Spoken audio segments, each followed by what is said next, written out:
after yet again another epic adventure around the South Island, covering many, many, many different locations and achieving many, many different goals of varying degrees of severity.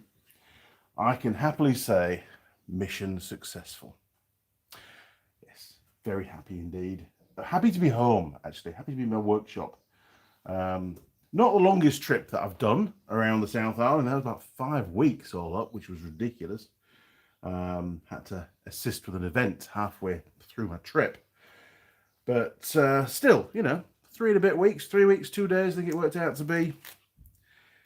It takes it out of you, it's pretty constant. Even though I managed to get some time off on weekends, I didn't take the whole weekend off. I mean, on the last Sunday after the last live stream, drove all the way from Christchurch up to Picton.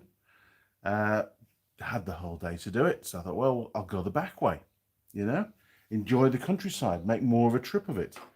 And we did. We called it a pub, actually, in, Kaikoura. An Irish pub. Not bad, actually. I'll try and find the picture. It's just north of Kaikoura, and you've got to turn left just as you've left the speed limit signs. There's a road after, there's a long straight, maybe 300 or 400 meters straight. The straight continues, but there's a left turn. If you're in that area, I would suggest going down, frequenting the location, if you can. Just bear with me while I try and find it. It was Sunday, so what was Sunday? Oh, there we go. Okay.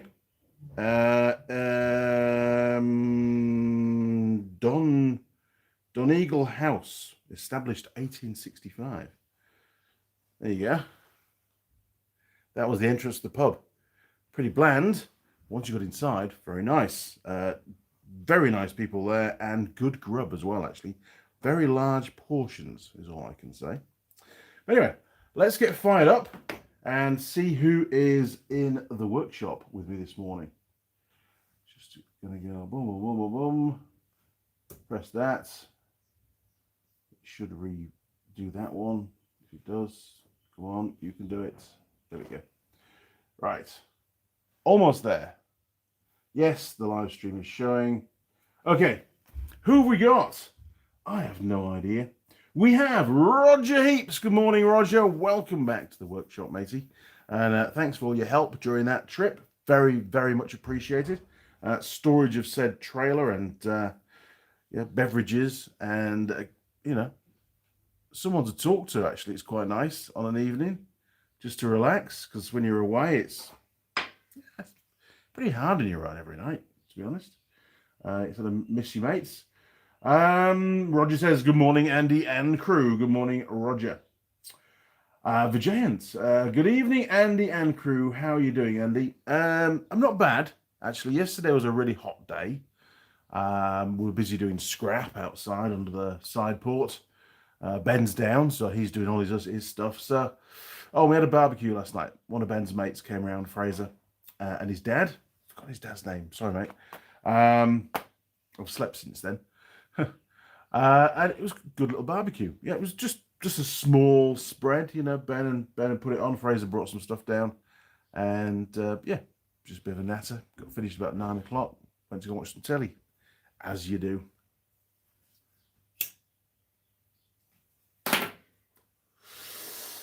Simon, good morning, sir. How are you? Morning, Andy and crew. I was talking about you the other day, Simon. I think Mrs. Mechanic's got a question for you. Yeah, brace yourself. Okay, Purple Monkey, 1974. Hi, we're all back again. We are. That's right. John Nuttall. Good morning, John. Hi, Andy and crew. It's all very sedate, relaxed. It's very nice, actually, these little live streams. The last one, actually, in Christchurch, outside the butcher's pie shop. Didn't feel right to have a cigarette, to be honest. There weren't any signs in that area, but right outside the shop, the butchery, other people very close that weren't smoking. There's a more, like a mini more restauranty area just opposite the butcher's. There was a guy setting up a little stall to our left. A busy little area, you know, for a Sunday morning. Plenty going on. It's obviously one of the places to be. Plenty of people buying coffees and stuff. Um, didn't feel right to have a cigarette. So, you know, I had to hold off. It's hard. It's hard. But it was good for me, you know. And it's nice to do the odd video without a cigarette in there. I mean, I don't smoke, obviously, on the normal videos that I post, whenever the last one was. There'll be some more coming soon, don't worry. I've got some time off over Christmas. And, wow, God, jeez. I've got the deck to finish. Got the rest of the timber picked up, by the way. I don't know. Yeah, so, okay, so let's rewind and I'll tell you what's happened since the last live stream. That's probably the best idea. And then we can do it in sequential order and it'll make a lot more sense. So, after the live stream in Christchurch, I drove to Kai Poi, a little town, as they call it, a township. What the hell's in there? Yeah, that's nasty. A little township just north of Christchurch, to Matt's house, and picked up the trailer with Merlin. I call it Voldemort now. Emma's little Suzuki Swift on there that we've picked up from, sorry, Mrs. Mechanic, picked up from Queenstown. No problems. Only just fit on the trailer though. Made to measure trailer is that one. And then from there, trundled our way north. And normally I'd go stay on State Highway 1 and go directly up to Kaikoura and then directly up to, you know, through Blenheim to Picton. And it's an okay kind of route, you know, it's reasonably scenic. It's pretty busy with trucks most days. And there's always people who have to overtake. All the time on that road, they always have to overtake you. If you're doing 100, they will overtake you. If you're in theory doing 105, they'll still overtake you. If you're doing 80, they'll overtake you. It doesn't matter how fast you're going. For some reason, they want to be in front. So having the trailer on the back of the ute, I thought, you know what? We've got all day. Let's just chill out. And I'm sure there's another route. I'm sure there's an inland route. Obviously not Molesworth. We had the trailer on. Otherwise, I'd have gone down Molesworth because it's a really cool gravel road. It runs about 160 kilometers. It's just awesome countryside, and it was still open. You know, because it's only open certain times of the year. But having the trailer on the back with a car, and I didn't want to damage the car with all the stone chips and stuff. That was just not an option. So I had a quick look at the Google Maps and planned a route, and there is a really nice inland route that runs sort of pretty much parallel to State Highway 1, but through all the countryside and lots of little twisty switchbacks and stuff. We just trundled our way down there, and it was, you know, took our time, stopped for a few views, taken a few views, should I say, and just, you know, rumbled into Picton. Probably about 5:30, 6 o'clock. It was quite late in the day. You know, we just spread it out, basically, just take it steady. Probably spent about an hour or so at the pub. I had lemonade, by the way, because I was driving, you know. And then I suppose that night, didn't do a lot that night, to be fair. I don't think we even went out for anything to eat. Just chilled out and watched telly, from memory, I think. And then next morning, the ferry wasn't until I had to check in at 1 o'clock, so I had plenty of time. Got a late checkout, 11 o'clock, which they were happy with. And admin work, just smashed out the admin work. Lots and lots of stuff to catch up with. And that's the biggest problem on these particular trips, is trying to do the visit. That's the important part. That's the whole reason why you're there. And with all the PDI stuff that's been going on recently, the visits were probably an average of 4.5 hours. It used to be 3, right? So significant increase to a maximum of 6 hours at one place. So a lot of work. And then you've got the driving, you know, either side to get there, get to your next place, get to your digs. So fitting all the admin work in is a bit difficult. But I must admit, thank you very much. I know some of the motorcycle shop owners watch the live stream. Thank you very much for those that didn't send me emails every day and call me up every day. They know I'm busy, they know I'm on the road, but the South Island's a bit different, so I'm down there. And they sort of, in the main, sorted themselves out, which was absolutely brilliant. Really cut down on my workload and really helped. So really appreciated that. It was good. Got on the ferry. Ferry was good, didn't sink, which was nice. Didn't crash into a mountain, which was also nice. I was on the Inter-Islander. Not over expensive, to be fair. And, you know, the Blue Bridge is far more, it's a much older boat by the looks of it. And it seems to, sorry, ship, boat, ferry. Sorry, Connor.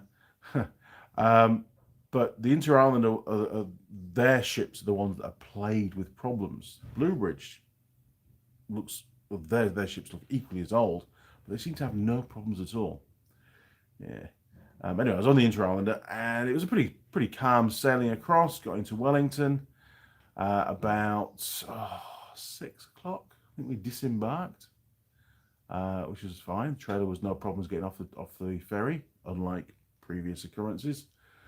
Not my trailer, by the way. In fact, the trailer on the trip was brilliant. You know, I mean, it's nice to have the confidence to be able to put a trailer on the back of your vehicle and know it's not going to cause you any grief for nearly 5,000 kilometers. That's pretty good going. And that trailer's 17 years old. I did call in at Atlas Trailers on the trip. In fact, I got you some photos. Good time, cigarettes got out, so we'll look at some photos. I'll get you some photos of Atlas Trailers while I was there. I think maybe next time what I'll do, because I'm a big fan of Ifor Williams trailers, as you know. The guy in Cambridge that was the North Ireland Ifor Williams distributor isn't anymore. No. Their service went downhill big time. I bought the big triaxle trailer from them, and he seemed a nice enough chap. But I rang up a couple of years later to get some parts for the little trailer, and the lady that answered the phone said, nope, not supplying any parts. You didn't buy the trailer from us, blah, blah, blah. And I'm like, whoa, pretty sure Ifor Williams wouldn't like to hear you say this. I'm an Ifor Williams customer. I've been for like 30 years, and I did buy a trailer from you, nearly $20,000 of the trailer. How about you supply me some parts? And as soon as she heard me say that I'd bought a trailer from them, a trailer, her attitude changed completely. It was really weird, actually. And I got the parts. They were pretty damned expensive, to be fair. So that's what made me look for another distributor, and I found Atlas Trailers, and they have been brilliant, absolutely brilliant. They actually supported the monkey bike trip. They supplied a lot of the parts for the adventure trailer at greatly reduced prices as well. And they always look after me. Susie, thank you, Susie. Do appreciate it. Let me see if I can find these pictures of Atlas Trailers. 15th, Queenstown. Bear with me, because of the trip and my work, I take millions of photos. So it's not always easy to find said photos last minute. Now then, they should be up here somewhere, I would say. Hang on, talk amongst yourselves for a minute while Andy tries finding these pictures. They've got to be here somewhere. Think we're going the right way? Think we are? Ah. Yes. Okay. Let me just twizzle this around a bit. Hang on, got to set up my twizzly thing. Oh, don't want that. Smart view. Okay. Boom. Okay, right, so there you go, look. This is Atlas Trailers. Looks like an old farm that's put up some big, massive sheds. You can see in the background there, look. And then gone into selling Ifor Williams trailers. Done it for a fair few years. Don't know when they started. It will have been after I brought my little trailer to New Zealand, right? Because when I brought my little trailer to New Zealand, it was one of the very first to come into New Zealand, and they didn't even recognise it. So they're like, what's this? Why hasn't it got a chain between the trailer and the car? This is wrong. Shouldn't have a breakaway cable. They're illegal in New Zealand. So, yeah, not to worry. We got beyond that, and everything was all good. But no, Susie sorted out some parts. I'll show you the parts in a minute. There is no pie this morning, so we'll just have a random wander around when I finish the cigarette. But I've got a load of parts. The hitch, the coupling, as they call it, that goes between, that's mounted to the trailer, that connects to the towing vehicle on the ball. Well, that hitch is 17 years old, and it's done a staggering amount of work. And they should be replaced every now and again because they do wear. So I thought, well, maybe for peace of mind, I should replace that now, because there's nothing more frightening than seeing the trailer, or a trailer just like the one that you're towing, going past you on the motorway, on the road, or in the rearview mirror, lagging behind somewhat. And then as you go around a corner, it just disappears through a fence. I've had that, not with this trailer, but I had that years ago when I was in Charlie Truck. I had a trailer that decided to unhitch itself and go through a fence into a farmer's field. And it was because the hitch was worn out. So, you've got to, for the cost of it, just do it.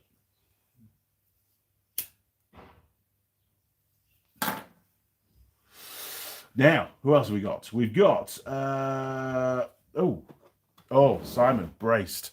Okay, I've got to remember what it was, Simon. I know it was something, but we'll find out. What size did you say the tool post thread was on the Boxford? 16 mil. Oh, I'll have to go and measure it again. I can't remember. All right, bear with me, Simon. Hang on a minute. We'll have to get there. I use the verniers. The vernier box holds up my laptop just to get to stop the glare on the screen. So bear with me. Let's go and measure it, because can I even get to it? Maybe. Turn around, 3, 2, 1, boom. Okay, right. As you can see, engine stand has still not had anything done to it, but obviously I've not been here.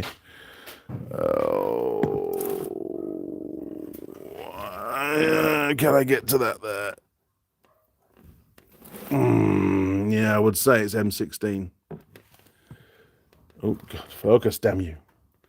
All right, I've only got a bit of the thread there, so pretty sure it's M16 on there. Fingers crossed. Now, while we're up, cigarette's going to go out again.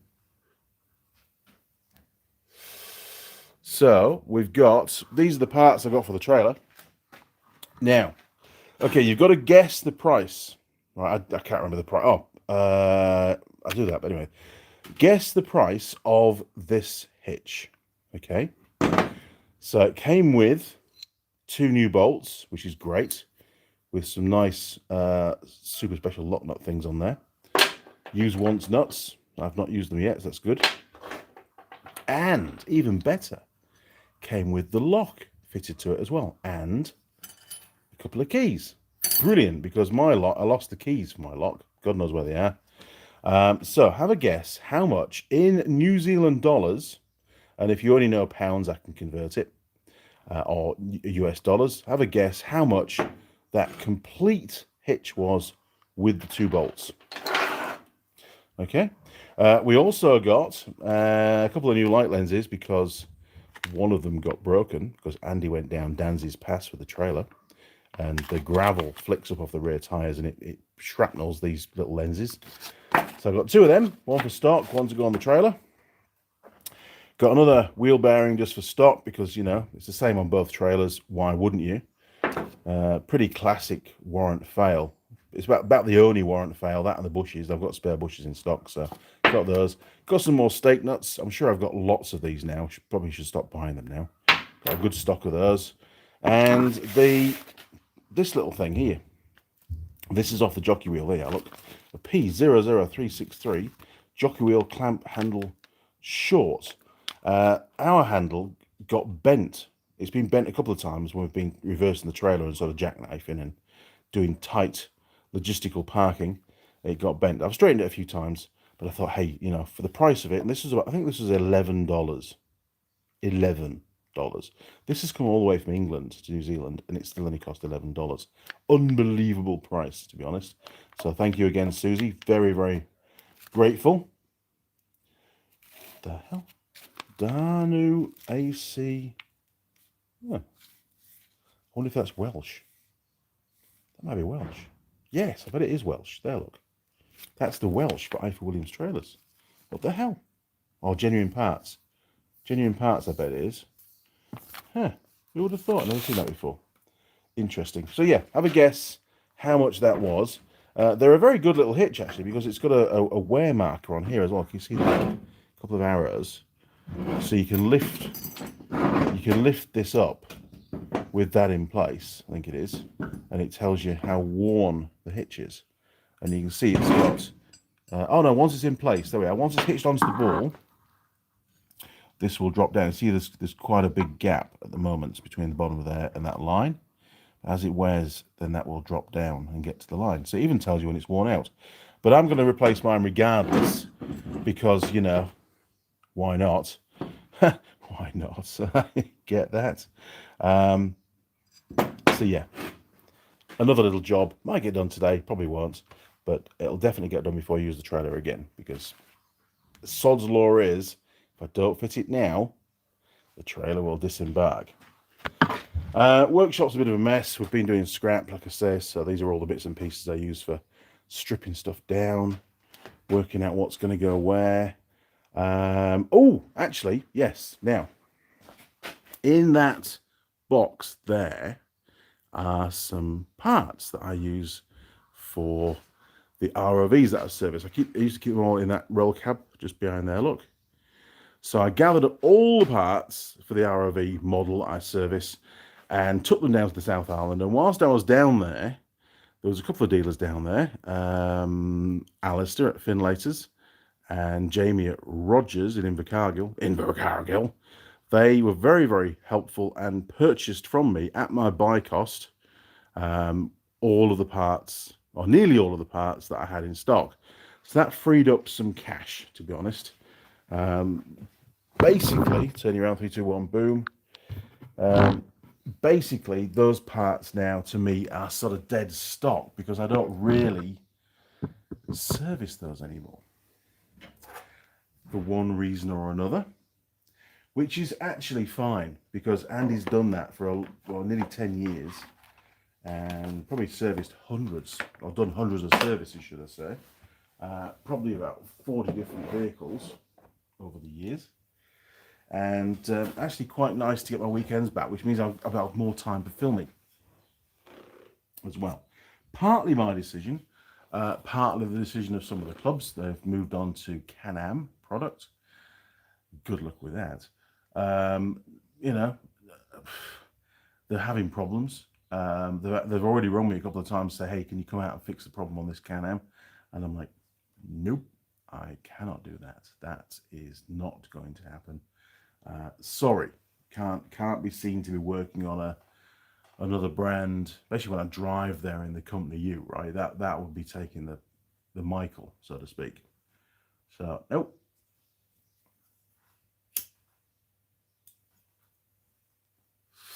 And to be fair, some of the clubs that did go to Can-Am, it wasn't their choice. It was from their central head office, I believe. Their purchasing chap, who's obviously a Can-Am fan. Some of the clubs have binned their Can-Ams and gone back to the brand that I service. But I'm not going to get back into the rigmaroles of servicing those machines. That's for them to sort out now. I've done my bit. It's time for somebody a little bit younger to take over and do a good job. So I've no idea how they're getting those machines serviced at the moment. That's their call. Simon Rowe, ready to go. Has been sat in the chuck for weeks. Good man. Looking forward to that. Thank you very much. Oh, I did message Jacob. Talking of lathes, I messaged Jacob. Oh, there's all sorts going on here. Lots of messages. Put my volume back on because I've been asleep. Oh, Roger. Okay. So, There we go. Oh, my word. Simon. Very nice. Thank you very much. Brilliant. Absolutely brilliant. He stamped the top as well. What a bloke. I like it. Good stuff. And Roger sent a video. Oh, here we go. We've got some doggies. I'll just turn the volume up. Right. Doggies coming your, puppies coming your way.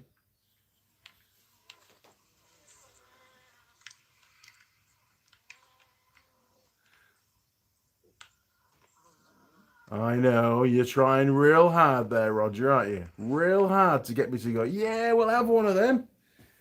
We'll have one of them. We can cope with a big dog. Over 3 kgs now. Holy crap, they've grown so much since I was there only a couple of weeks ago. Absolute madness. Freakish, in fact, how quickly they can grow. Yes. I think that was what I was looking for. Yes, I think so. Andy's losing it this morning, I'll tell you. Tired, I reckon it is. Bit of tiredness setting in. Anyway, we were talking about, actually, thinking about jumping around again, the trip back. So, yes, got off the ferry, about tea time, drove over the hill to Greytown. Stayed in Greytown at the White Swan Hotel in the homestead room. Very nice room, actually. Oh, they always put me in that room. And it's brilliant because it's got a balcony on it and stuff, and I can have a cigarette out the balcony and things. And it's just self-contained. It's big. It's well presented. It's got a nice table there for working on as well, and a very comfy sofa for watching TV, which is good as well. I like all that kind of stuff because it's nice when you finish just to put the telly on for an hour or so before it's bedtime. So relaxing. And then we got up and trundled our way to the Woodyard in Marton. On the way there, called in at, is it sticky on it? Viv's Kitchen, right? Called in there, and they do cream horns. Simon will like this. Cream horns. Haven't got any to show you because they're with mouldy by now. But they're basically like a puff pastry cone, quite large, probably about 6 inches long, with basically filled with whipped cream. Really nice, really proper cream, proper cream, and then like a dash of like boysenberry jam or strawberry or whatever filling. There's maybe half a dozen different types of flavors. So stopped there, had one of those for my lunch and a coffee, and then got on to Marton. Got to the Woodyard. Oh, and a shout out to Viv's Kitchen, right? Because I call in there now and again, and they are brilliant. So if you're ever in New Zealand, passing through Sanson, I think it is. Sanson, Main Road, Sanson. Yes, phone number 06329 3234. How's that for professionalism?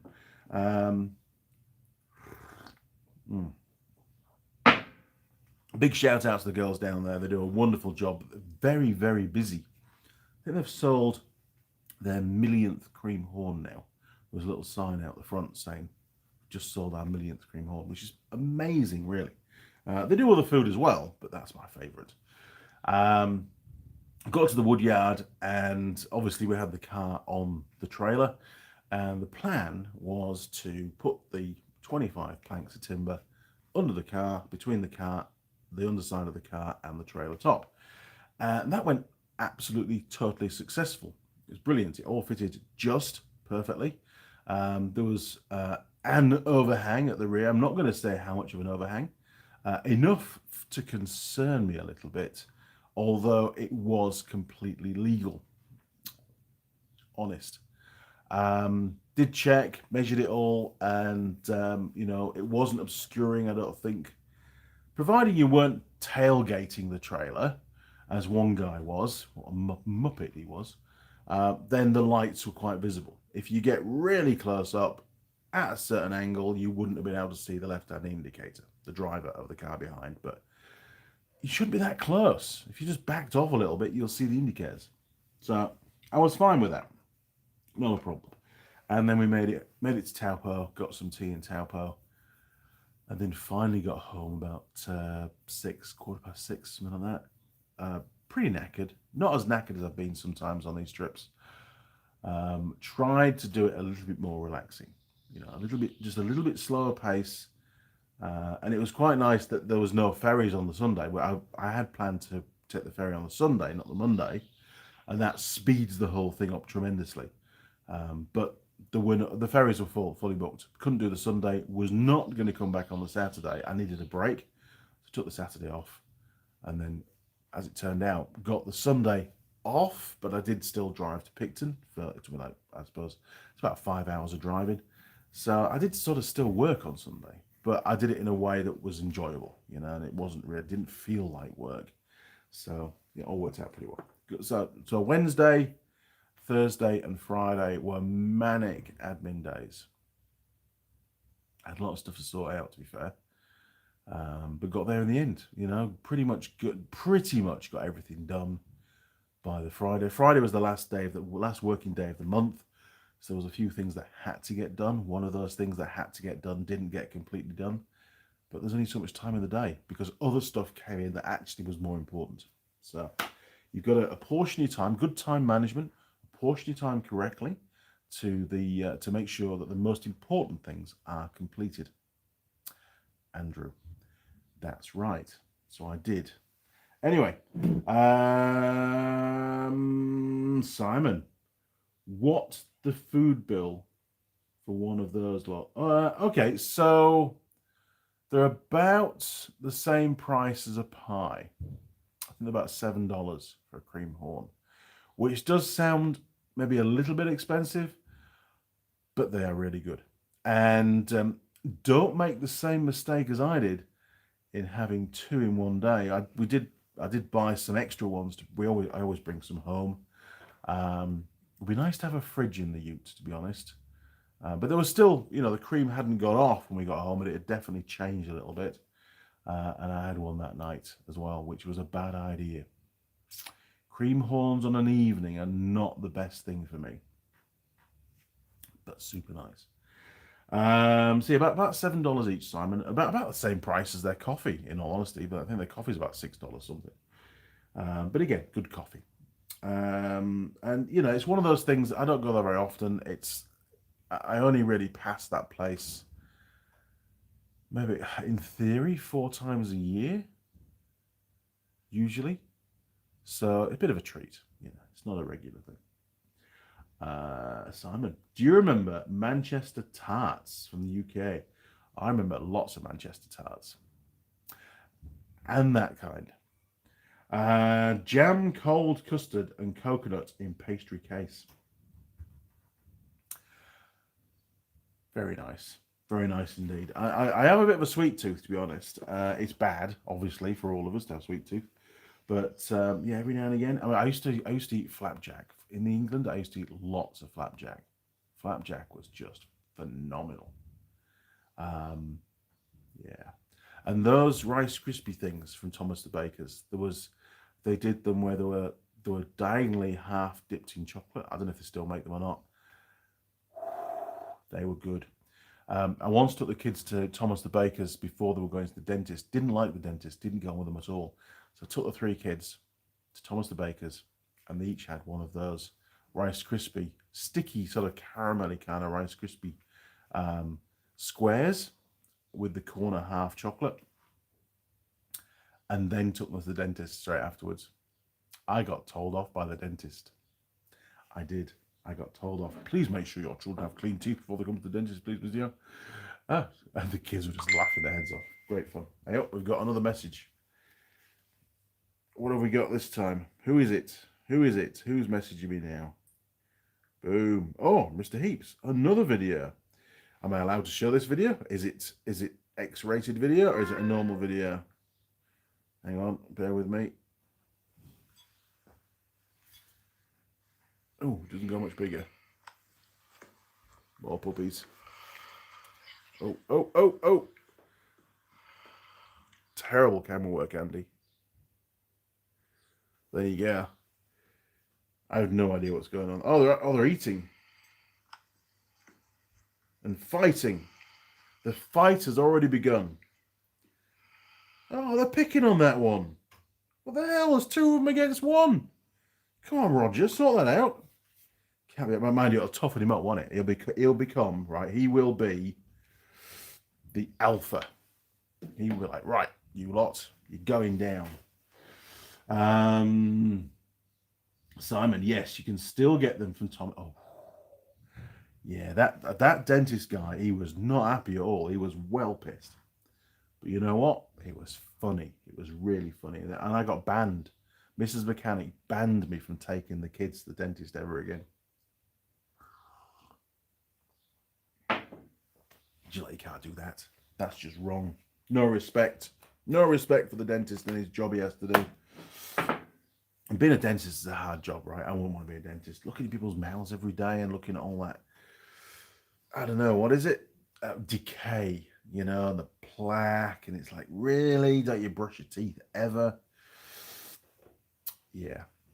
Could never do that as a profession. Not a chance. So, here we are today. So yesterday, Saturday, did scrap. We're busy clearing out the bottom of the garden, and like I said before, there was a lot of pallets of stuff down there, and we did our best to try and stop, watering. This is why we need a big shed down the garden, right? Watering grass. A lot of cardboard boxes, just got destroyed. Oh, Jacob. Yeah, sorry, Jacob. You're right. That's what we were doing, Jacob. God damn it, Andy, you forgot all about it. So the lathe. Here we go. Right. So message sent to Jacob.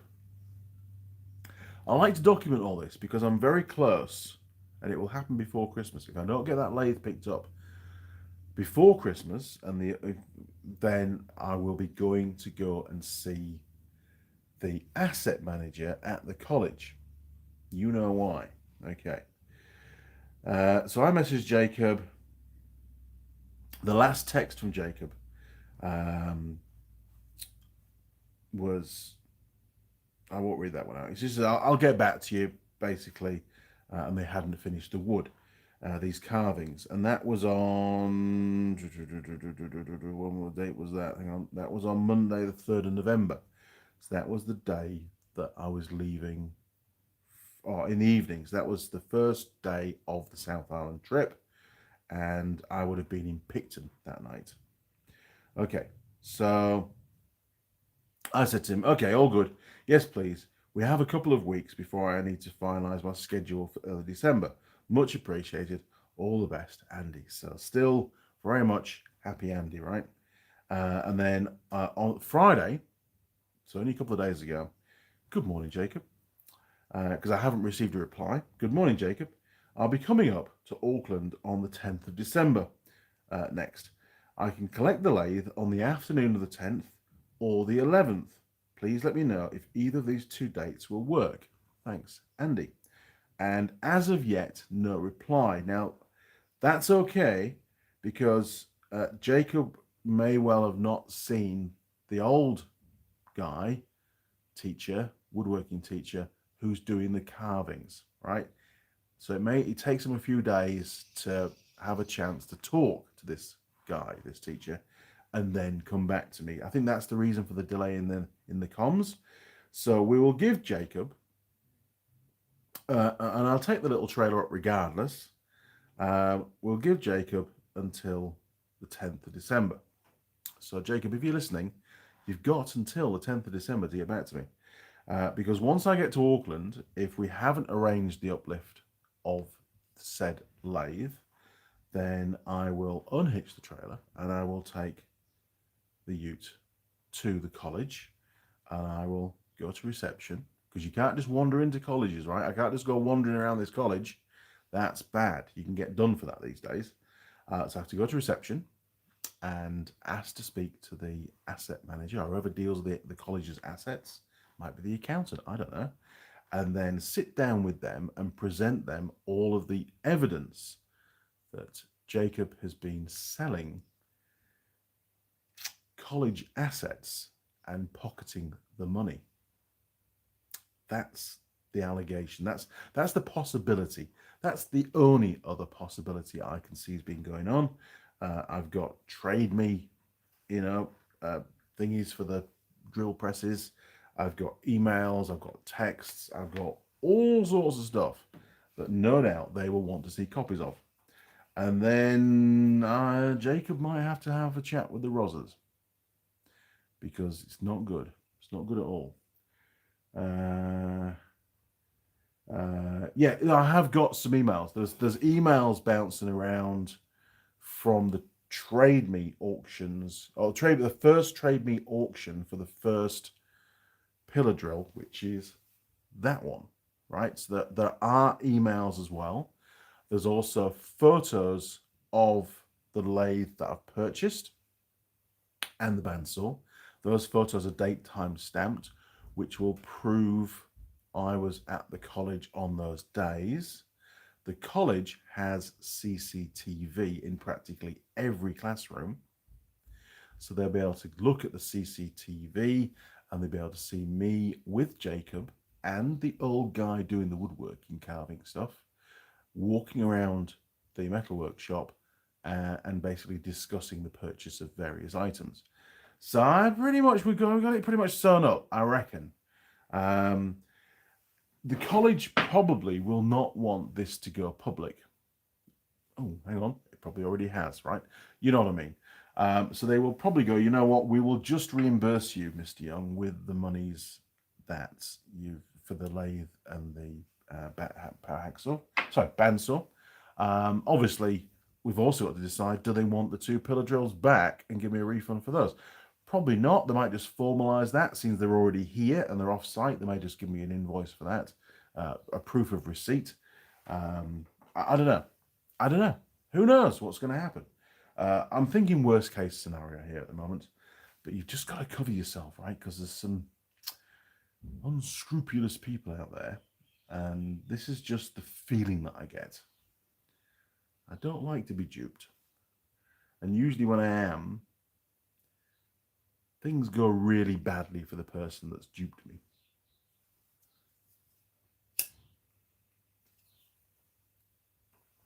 So, we will see. God, Simon's busy on the comments. Are you the only one there, Simon? I don't know. No, you're not. There's more people there. Okay, so that's probably enough about all of that for now. Obviously, I'll keep you posted.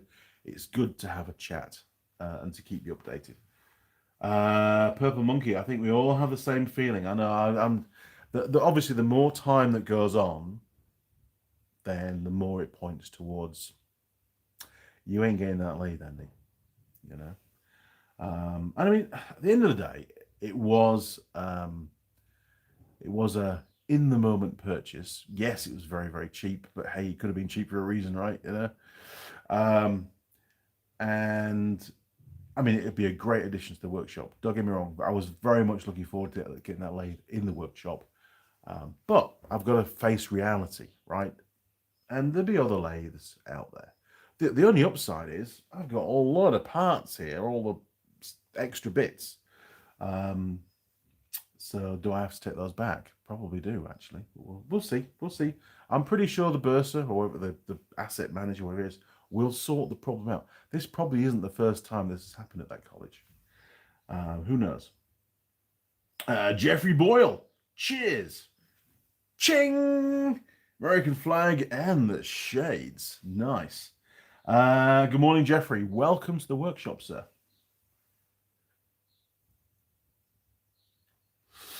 Trying to keep the live going. Roger D, thank you, Simon. Appreciate that. So, what's going to happen in the next couple of weeks? Because don't forget, now that I'm back, we're down to live streams every other week. Because, you know, why not? That's what we all agreed.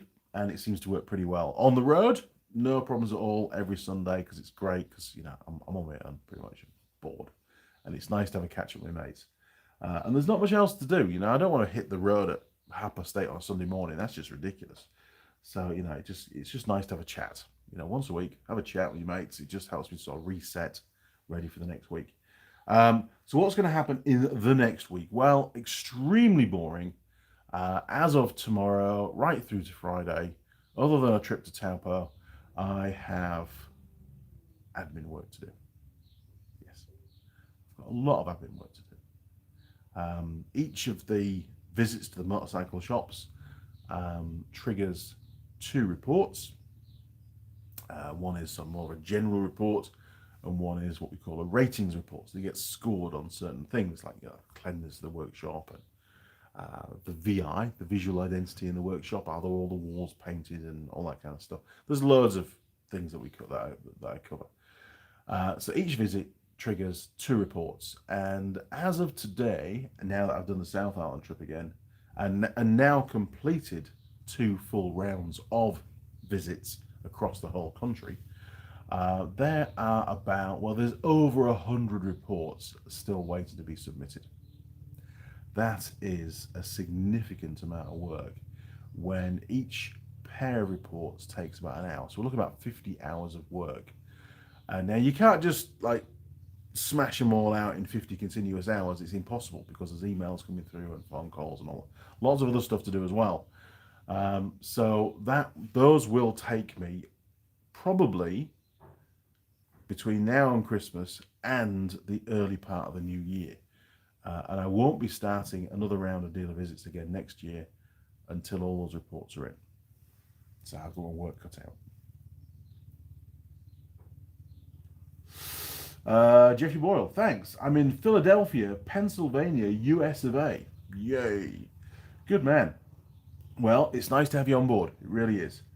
I watched RevZilla's, they did a recent trip on a couple of 1923 bikes, an old Indian and an old Harley. A video, obviously, on their channel. Tread Edge or something it's called. I don't know, I can't remember now. But very good. They've done loads of trips on motorbikes and stuff, and they're always really interesting. And if you get a chance, have a watch. It's a good trip. It's nice that they're using the old bikes, and they have a fair few problems with those old bikes, and they have to work their way through those problems, mechanical problems. So it was a great interest to me, was that aspect of it. Because road trips on old bikes, they never go to plan. Connor K, hey, morning Connor. Welcome back to the workshop, sir. Morning Andy and crew. Sorry I'm late. Finished a long phone call from a friend in the US. I have clicked the like. Thank you very much, Connor. Appreciate that. Jeffrey Boyle, a big thumbs up. No worries, matey. Also, while we're on, my mum has sent me a package. I know, it's pretty cool. All right, it doesn't always happen around Christmas. She tries, but anyway, the package is on its way. I don't think. Can I show you a photo of said package? Possibly. There, parcel, image, there. Okay, there is for mum. There is your. I've seen the email, right? There's the picture of the package. The package is on its way. I have no idea what said package contains. I wait with anticipation, Mum. Thank you very much. And yes, I will send you a photo of when it arrives. I try to do that for everybody that sends me a package anyway, just for their peace of mind that Andy's got it, you know, because it's a long way to New Zealand and packages don't always get here, which is a bit of a shame. In fact, to be fair, some things that you put in your container when you emigrate to New Zealand, for some unknown reason, aren't in the container when you get to New Zealand. But that's a whole other story. Yes, things go walkabout. It's not good. Philadelphia, Connor says, home of the great cheese steak sandwich. Oh yeah, never had one. Should have one day. Sergeant Joe Smith, hey Andy, how you been? I've been busy making $200 an hour. Wow. Because I can't find anyone smart enough to change oil on lawnmowers for $150 an hour. Wow. Just out of interest, whilst we're talking about ridiculous pricings and shortages of technicians, I saw a post on Facebook from Ford US, and somebody high up, was it CEO? I don't know who it was, but somebody very high up, it appeared. And you've got to take these things with a pinch of salt. They announced that they have got currently 5,000 vacancies across their dealer network in the US for technicians. Not 500, 5,000. 1,000. That is a ridiculous number, and we've seen it year on year for many years, the decline in the number of people entering the industry, and getting the correct training, or having the desire to enter the industry, to be honest, and become mechanics. Now, if that's just Ford, and of course there are lots of other brands out there, and lots of brands of motorcycles, and lots of brands of trucks, and so on, and plant and machinery, heavy diesel stuff, there's a phenomenal shortfall in good technicians. And I've experienced this while I was at Unitech as a teacher, as a lecturer. The intake onto onto the CAT course, which I taught, which is a 1-year course, dropped by approximately 50%. There was half as many students, about 130 at the start, and about, I think, 67 was the intake on the last year I was there, over a 5-year period. And I've seen it more recently. Not only a shortfall of techs entering the industry, but also senior techs, good, experienced, qualified technicians leaving the industry to go and do other stuff because they're not being paid enough, and not getting the kind of respect that they should get, not being treated the right way. So they've just walked, and they haven't just left the dealership, they've gone outside the motorcycle industry altogether. One of the lads, I call him Mr. Bean. If you're watching, you know who you are. Top bloke, really good. He can talk the talk. He knows all the jargon. He knows what he's on about. Very rarely rings me up for any technical assistance, which is really a good sign.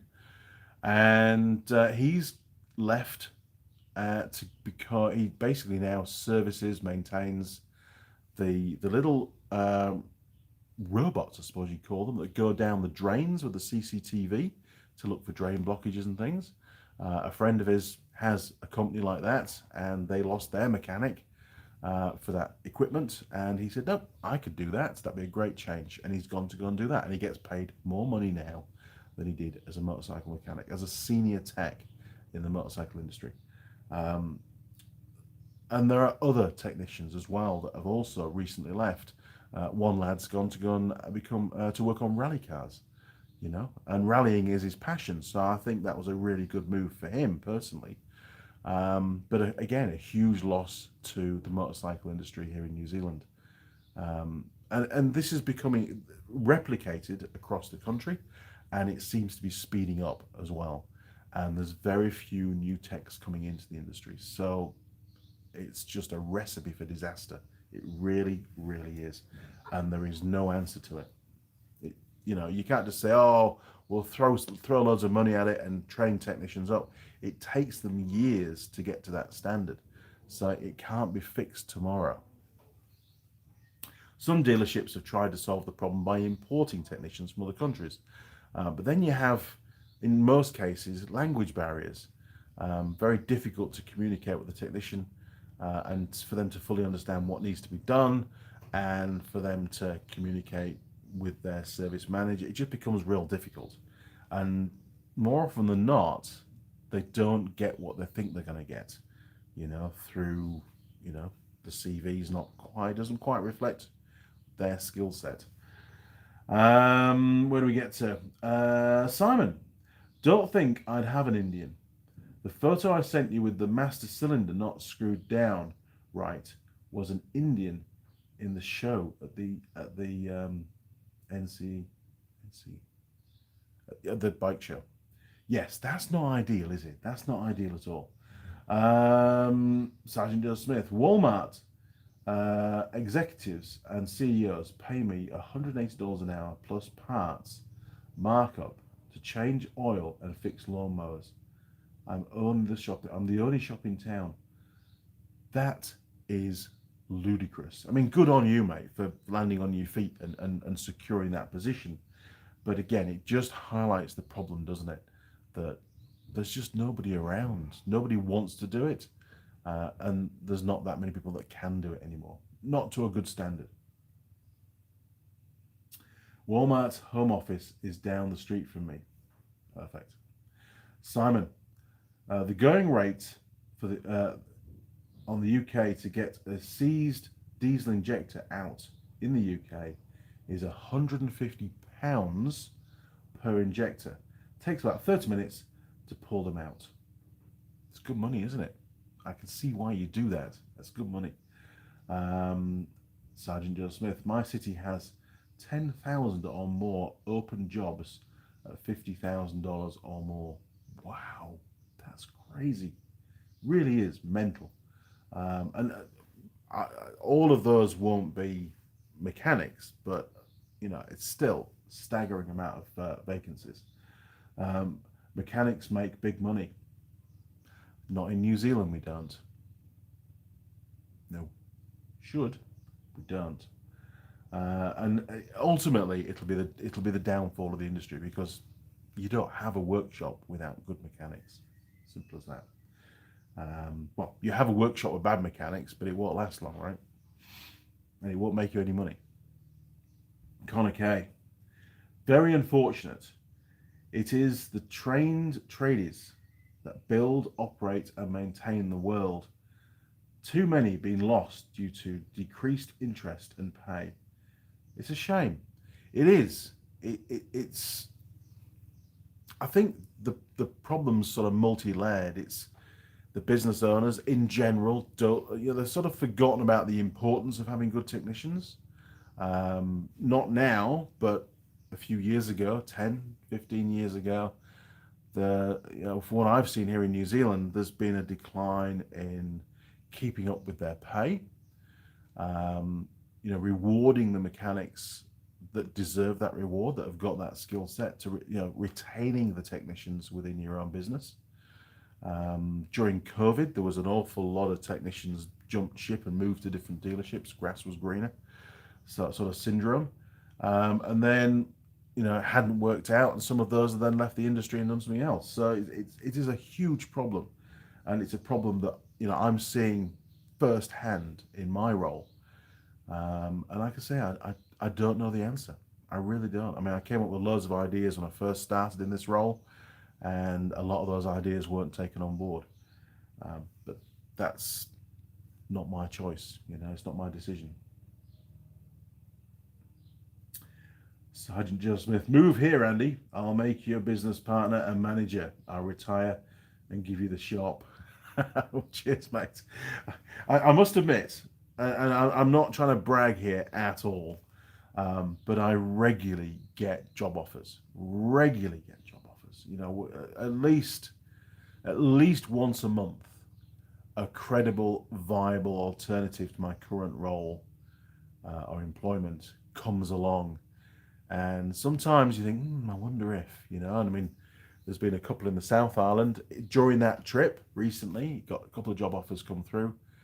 And, I could get to live in the South Island, which is what Mrs. Mechanic wants. She really wants to live down there. She loves the South Island.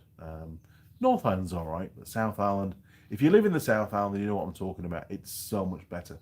People are more friendly. It's a slower pace of life. It's just better in many ways. And the countryside is phenomenal. There's so much more opportunity to do what I like to do in the South Island, which is to go down the gravel roads and explore the mountains and go into the back and beyond, on an old bike that might break down and let me, and leave me stranded. Great fun. But my workshop is here. And I've spent a lot of time and a lot of effort, and to be fair, quite a bit of money. I know it doesn't look that way, but setting this workshop up.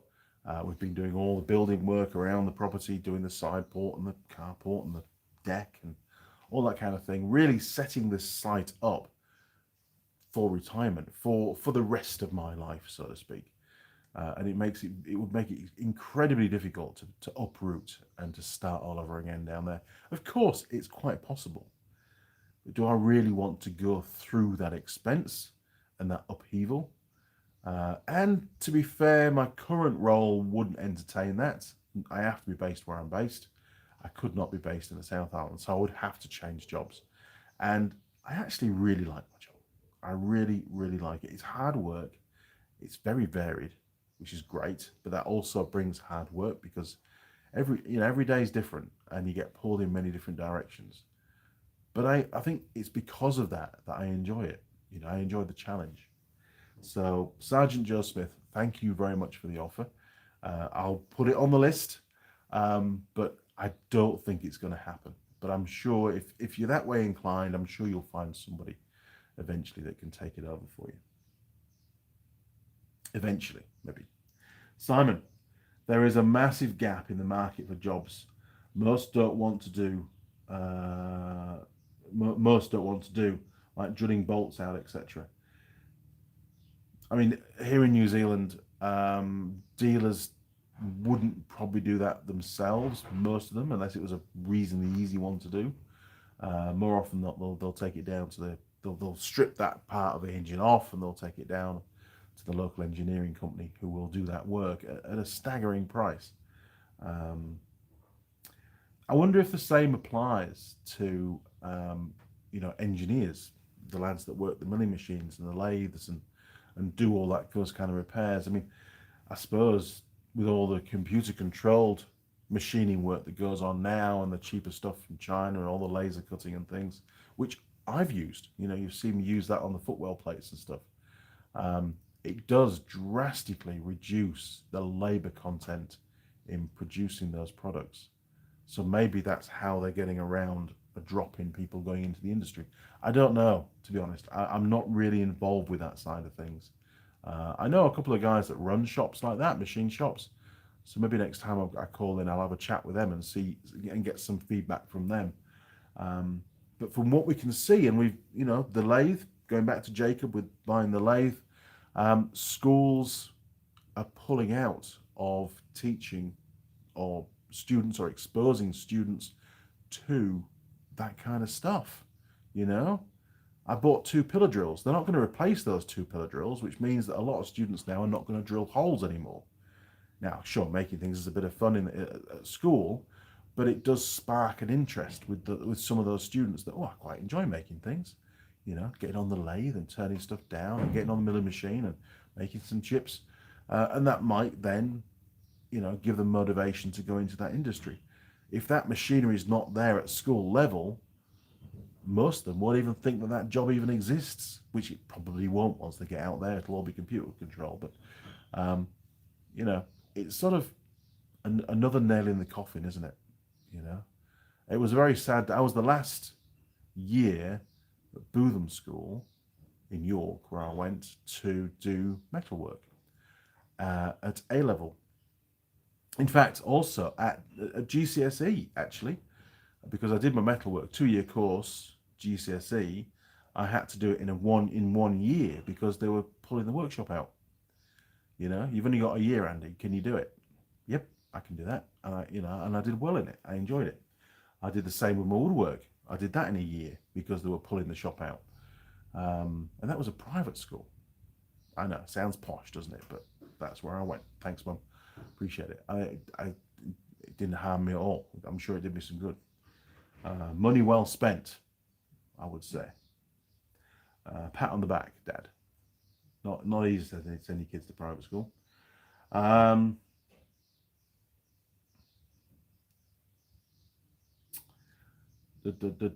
back to Simon's stuff. Simon, lost count of the garages I cover that say, if you ever want a job.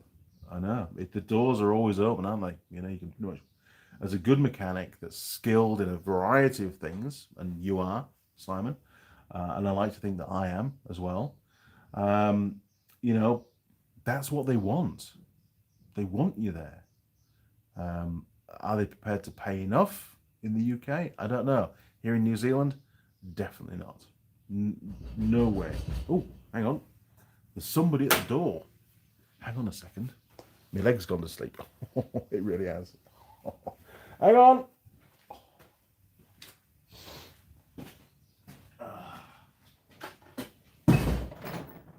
Oh, toast. And a fresh coffee. Thanks, honey. I'll let you shut the door. Oh, yes. We've got toast. Look at that. Okay, so we will carry on. First of all, toast inspection. There you go. Look at that. Mrs. Mechanic's done me proud. Hasn't burnt the toast at all. It's golden brown. How's that, Simon? You proud of that? She does a good job, does Mrs. Mechanic, and the cigarette's gone out just on a perfect moment, so we'll carry on with the toast before it gets cold. Thanks, honey. So, Simon, being able to do the drilling on site and with the engine in, that's the gap. 30 years ago, the old boy in the garage would have done that. Yes, they'd have taken the time and they'd have the skill set to do it. Nowadays, for whatever reason, well, the reason is no skill, they then have to disassemble that part of the engine, which takes more time, more cost to the customer, get it down to the engineers does it, charges a fortune for it, comes back, and then you reassemble, more money for the customer. So repair jobs are so expensive now. I did hear the other day, I can't remember who was telling me, exhaust stud snapped off on a cylinder head, single cylinder, side by side, and it was the lower stud which couldn't be drilled in situ because there's a chassis member in the way, so they had to take the head off, and they actually successfully drilled it all out, retapped it and everything, cleaned the threads out, put a new stud in, aluminium head, put it back on the engine, torqued it all down, and then the tech that was putting the exhaust back on over tightened the new exhaust stud and cracked the cylinder head, wrecked the cylinder head. $1,000 for a new head, just because he over tightened the stud. I mean, what the hell? You know, you really feel for the dealership owner at that point, don't you? It's like, but again, it goes back to skill set. Why did he over tighten it? Maybe he just wasn't aware of how tight he should have done it. You know, the bolt. I don't know. Maybe he wasn't thinking. Maybe he wasn't concentrating. Maybe he's busy texting his girlfriend. I've no idea what was going on. But those kind of mistakes, and you can't charge a customer for that. You know, that's you've got to eat that up. At $1,000, that takes some earning.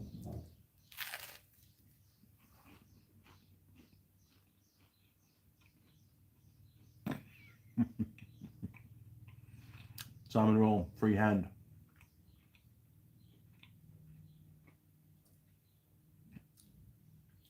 He would have done that freehand. That's exactly right. Sergeant Joe Smith, it's a killer at the door. Don't answer. I hope not. Okay, it's wife with food. She looks after me really well, does Mrs. Mechanic. Really well. Got fresh coffee. Didn't actually drink that much of the first one, to be fair. Cheers. Oh, that's nice. It's a good one. Jeffrey Boyle, Connor K, yes, and football. What? Okay, you lost me there. Roger Heaps was talking to a mechanic a few days ago, and he said new diesel vehicles are over $1,000 New Zealand just for a service. I can believe it. Sergeant Joe Smith, my employees put lawnmower blades on upside down. That's how stupid everyone is here. It's such a problem, and it's so frustrating that you just think, why do you bother anymore? You know, just walk away. It's just like, this is ridiculous. Simon was on with a glow plug time cert on Tuesday. The tap jammed in the head. Ooh. That was a ooh, fook moment. Took 20 minutes work to work the tap to free it. Yeah, that's when you're right on a knife edge, isn't it? It's like, this could go dramatically wrong. I need to slow down and just focus. And that's when you pull out all the tricks. I bet you were quite relieved when that tap came out, right?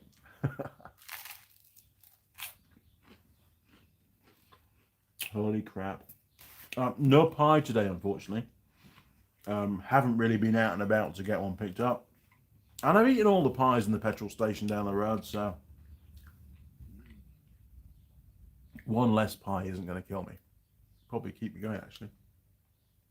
Sergeant Smith, my employees too stupid to follow arrows to wind string on the weed eater right direction. Oh, on the Boss, yeah. There is a knack. To be fair, there is a knack. Whenever I have to do it, I have to really rethink what I'm doing to do it properly. But if you're doing it every day, man, you should be able to do it with your eyes closed. You know, I do it maybe twice a year, so you just got to have a little rethink about it. Fire up a YouTube video and go, oh yeah, there we go, off we go again. In fact, Mrs. Mechanic needs her weed whacker strimmer doing. The grass has grown tremendously while I've been away. So I've covered the next week, and it's boring, right? Admin. Next weekend may well be doing the deck. I'd like to get on with the deck. We've still got probably 3 to 4 days of decking to do to get it all finished. I want it finished for Christmas, and then it's done. That project's finished, other than a few little bits around here and there, which can all be like little mini projects that I can fit in on a rainy day and stuff. No rush, right? But you need to get the timbers down on the deck top. That's pretty important to have a deck. Otherwise, it's just a frame and you fall in and hurt yourself. So the week after, if I'm not doing that weekend, then we're doing scrap, right? Because we're trying to tidy the garden up. And scrap's good because it makes money. I don't mind doing that. And then the week after will be the week that I go up to Auckland. So I think I'm going up on the Tuesday. Is it Tuesday or Wednesday? I go up.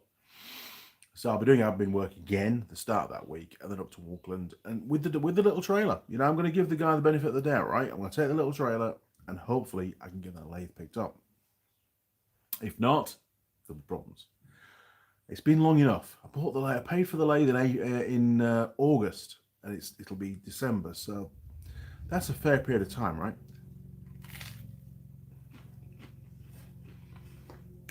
And then back home. Oh, it's our Christmas dinner on Friday, and it's a lunch, which is good because then I can get home same day. Can't drink though. That's fine. Just have lemonade. You're all good, Andy. You don't need to drink alcohol. Yeah. And then that weekend, then I can get on with probably doing the deck if we haven't started it the weekend before. I don't know. And I'm working right up until the 24th. Well, I knew that was going to happen because I pretty much burnt all my leave taking a month off. But I have got a week off. I think second week in January, I'll have enough leave to take a week off. So I'll book that, which would be nice. So it's going to be pretty much full on these next few months, really, now. But hey, it's all good. Where do we get to?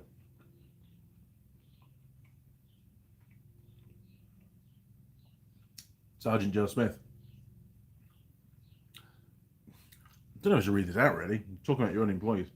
They are so stupid, they spend 10 minutes trying to start mowers and weed whackers with no gas.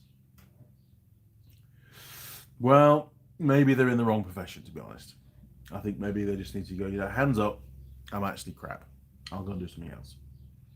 Purple Monkey, learn a lot from making mistakes. We do, but you're right. It's important that you learn from the mistakes. If you get stuck in this cycle of making the same mistake over and over again, and there's no learning curve, then maybe, you know, like I said earlier on, you should maybe just think about doing something else because it's not good for you and it's not good for anybody else. But learning from mistakes, not a problem. And I've made plenty of mistakes in my life, and I've learned a lot from them. And I've asked the right questions. I think, you know, if I don't know how to do something, I'll talk to somebody and say, "Hey, what do we do here? How does this work?" Simon, it's like winding a recoil starter, spring and it's gone. Buff. Purple Monkey. Sorry, Simon to Purple Monkey. That's how I learnt diamond top tile saws will drill through broken taps. Oh, diamond tip tile saws will drill through broken taps. Wow, didn't know that. My employee, Sergeant Joe Smith, my employees don't learn. They get mad and quit. They get frustrated with themselves for being so, creating so many problems. Yeah, I'm not going to say stupid. I should have said stupid, but you know what I mean? You would, you just get demoralized if you're constantly making mistakes. Walk away. Do something else. What are we on? Hour and 15. Okay. We'll finish the toast and the comments that keep coming through, which is great. And then we'll call it a day. Because Andy's got shit to do, as always.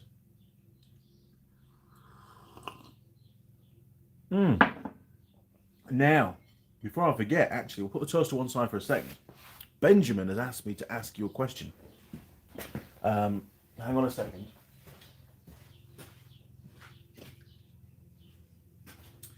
So, a few months ago, Ben got into doing, he wanted to make some gifts, right? He likes to make things for people for gifts, birthday gifts, Christmas gifts and stuff, rather than just going out and buying stuff.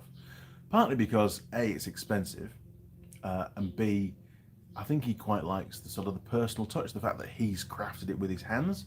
I mean, yesterday he made a little coffee table for his girlfriend's mum. What a nice lad, She asked him, could you make me a coffee table? He's made her a coffee table. She wanted a rustic style coffee table with some nice pallet timber on there. But he's put a nice top on it. He bought some timber for the top, and the frame is all pallet timber, and he's put some nice rubberized caster wheels on there. So it's pretty cool. Similar, not anywhere, not identical in by any means, but it's a similar sort of idea to one that I made years ago that we've got in our lounge, which is brilliant. It's really cool. Anyway, he got into doing this sort of resin, where you route out various grooves in a piece of timber, put certain items in, and then cover the whole thing in resin. So he was getting into all that, and he showed me. I had no idea he'd done this. He showed me that he'd done this, right,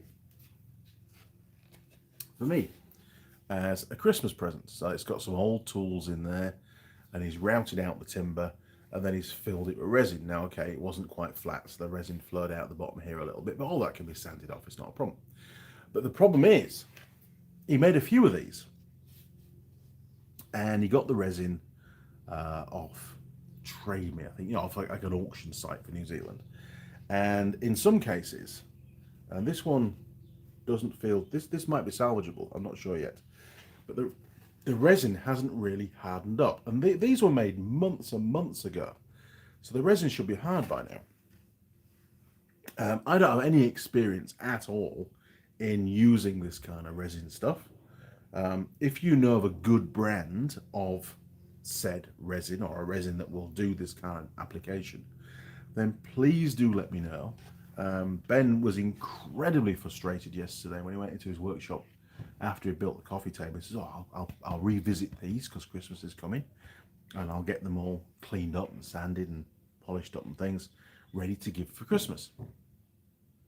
And there was a few that the resin was still really soft. It hadn't hardened at all. A lot worse than this one, to be fair. And it was just like, well, what have I done wrong? I've bought the resin. I've mixed the resin to the right quantities. I've applied the resin. Why hasn't it hardened up? And I don't know the answer. I'm not that familiar with the product that he's used. I've not seen the product because he's thrown the tins away because he used it all up months ago. So if you've done anything like this and you know a good product that does harden up properly, then just either flip me a message or let me know on the screen, and I'll take a photo. But yeah, it was quite sad to see the lad so demoralized because it hadn't turned out. So I want to step in and help him and maybe make some new ones. I've got loads of old tools that he can use, and see if we can make it a bit more successful.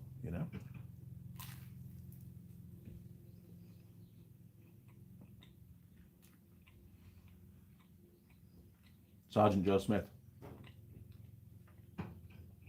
I've had like 800 employees in the last 25 years try and start a leaf blower without turning the switch on first and get mad and quit.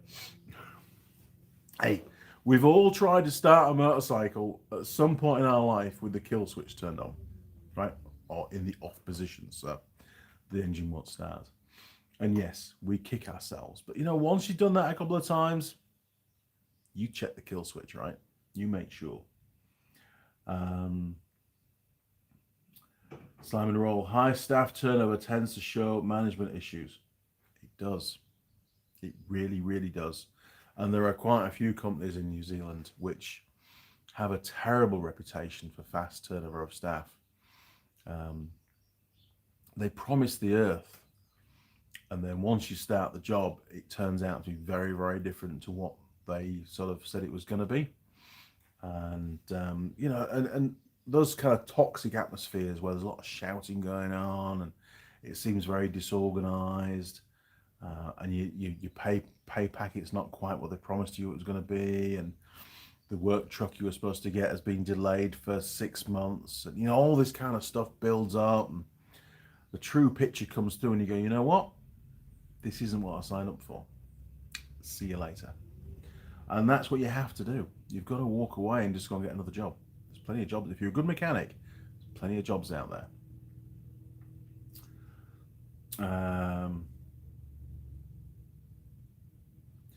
I think it's cast ring resin he needs. Cast ring. Okay. I'll do a bit more investigation work, and I'll have a good chat with Ben later on today about it, because I don't really know too much about it at the moment, or where he's sourced that from, or what brand it was, and that kind of thing. But it does sort of, you know, make a bit of a mockery of all the work that he's done. He was learning, you know, how to do routing and stuff. So there's a few skills that he's picking up, and I think we could probably save that one. I'm not sure. One thing I was thinking of doing is, if I'm brave enough, is putting it through the planer.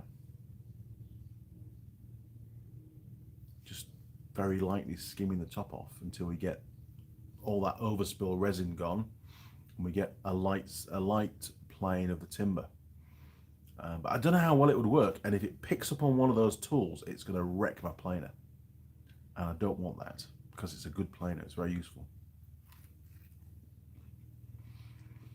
So that might be a problem. So we're on the last bit of toast. We're nearly there. Hang in there, people.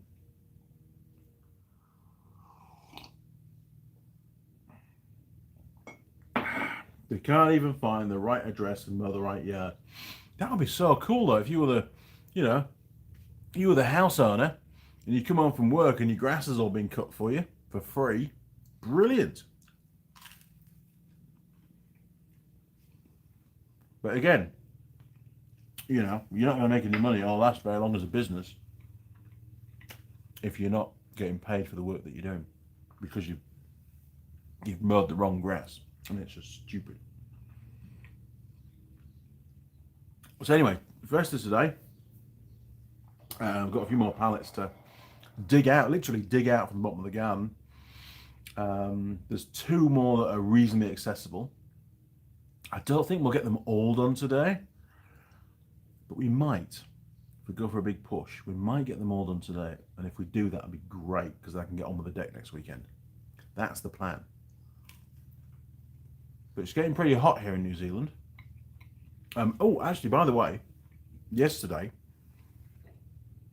you know, I was working in the side port, the new side port, and I walked. This was like mid-afternoon, sort of the hottest part of the day, and there was a light breeze.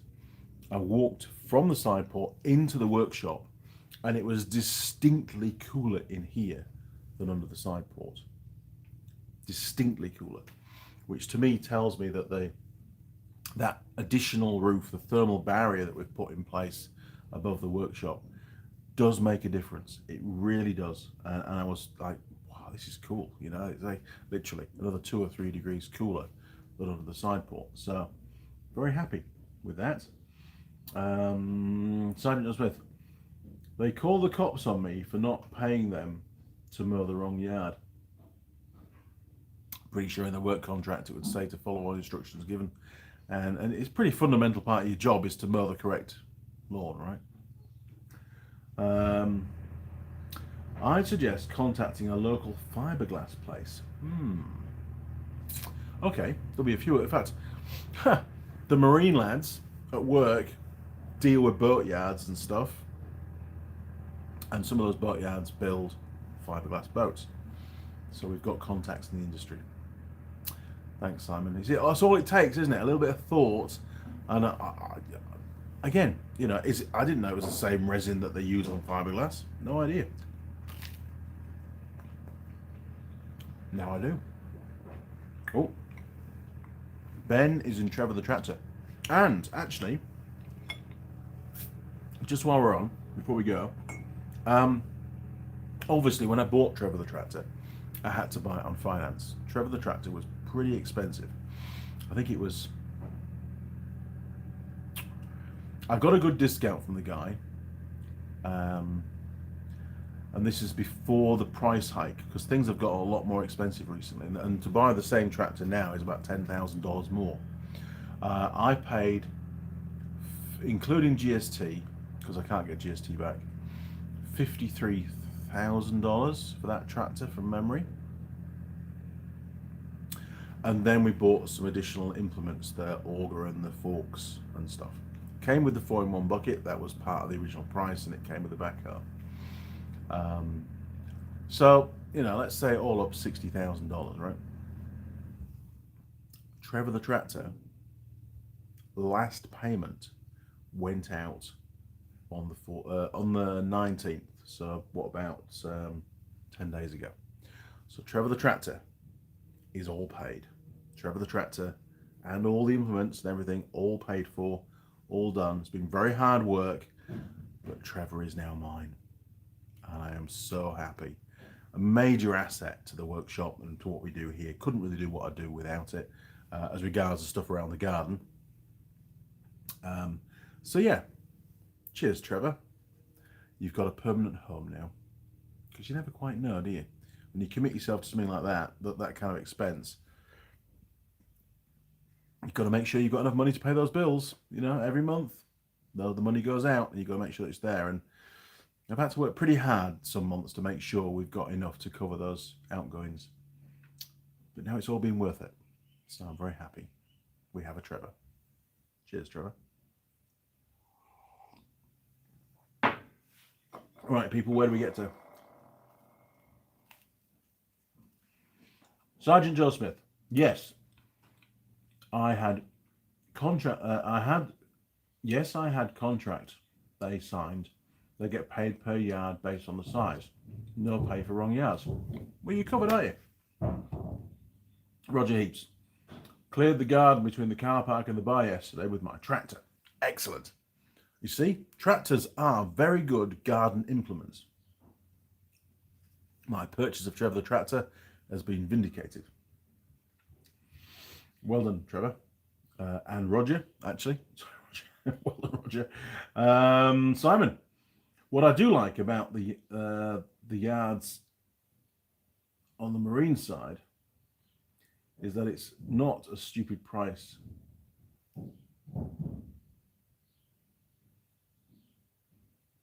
Oh, sorry, YDS. It's not a stupid price. Do you mean like YDT? I don't know, you've written the same word twice. Okay, right. Last bit of toast. It's gone. Last slug of coffee. Mrs. Mechanics doing something outside again.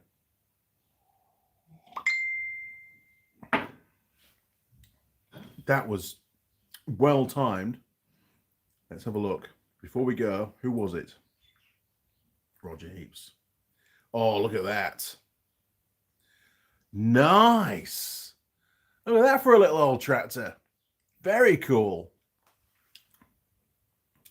Oh, update on tractors. Seems we're talking about tractors. The tractor that we did the steering box on, that sort of ended up just getting put back together. So my apologies, I wasn't able to capture it on film. I did bring it in, said, look, what's been done isn't going to work. The lad that was in the video that was helping us, I've forgotten his name, helping us to do the final drive on the tractor. He works, as you saw from the video, he works at for a company that builds airplanes, right? So they've got a big machine shop and stuff. He took the steering box to the machine shop, and they did what I asked them to do originally, was to machine out the casting and fit the bigger bearings, blah, blah, blah. They got the steering box back together onto the tractor, all plumbed up, and the tractor was driven out of the workshop that we were in, the shed basically that we were in, into Dinesh's main workshop just down the road, where it is now ready for paint. So it is, to all intents and purposes, mechanically done. I think he's still got to adjust the brakes up. He's going to use the friction discs, the brake discs from the Doda tractor, because they weren't contaminated in oil, which is important for brakes. But he's very, very happy that the tractor now is all back together, and also very grateful, very thankful for all the help that I've given him and his mates given him, and everybody else involved in the whole project, and obviously with the steering box problems and stuff, the input that you've, as viewers, have given me towards the best way forward. I'm just pleased it's all done. In all honesty, I'm pleased it's back together, because there was a few times the project sort of waned, and poor Dinesh sort of lost interest with it. He was getting a bit demoralized, and he's like, nah, I'm just going to scrap the whole thing. I've had enough of it. And I managed to keep him on track. And he's learned a lot from it, because he's not mechanically minded. He's learned an awful lot from that project, and it's given him a lot of confidence now to repair other things around the farm. So a complete success. To me, the most important aspect of that project was Dinesh learning some skills that he didn't have, and gaining some confidence in the workshop. It wasn't about the tractor itself. Maybe that's just the teacher in me, I don't know. But hey, a huge success. And you know, when you come across people that want to learn how to do stuff and how to fix things, I see that as a bit of a privilege, you know, that I've got the opportunity to help them learn something and gain a skill, or a few skills that they're going to carry through for the rest of their life. And that's why I became a teacher for a while, and I think probably is why I do the videos on the channel as well. Okay, last comments, then we're going to go. John Nuttall. Oh, come on, hit the like button, lads. Thank you, John. Appreciate that. Hit the like. Do it now. We're going to go in a second. Sergeant John Smith. Hey, Andy. It's my sister's 40th birthday today. Her married name is Connie Ling. No. Thank you, Joe. Okay, crew. Don't fool me, right? I'll see you next time. Thanks for watching, crew. I'll see you around. Cheers. Over and out. Oh, Connie. Great.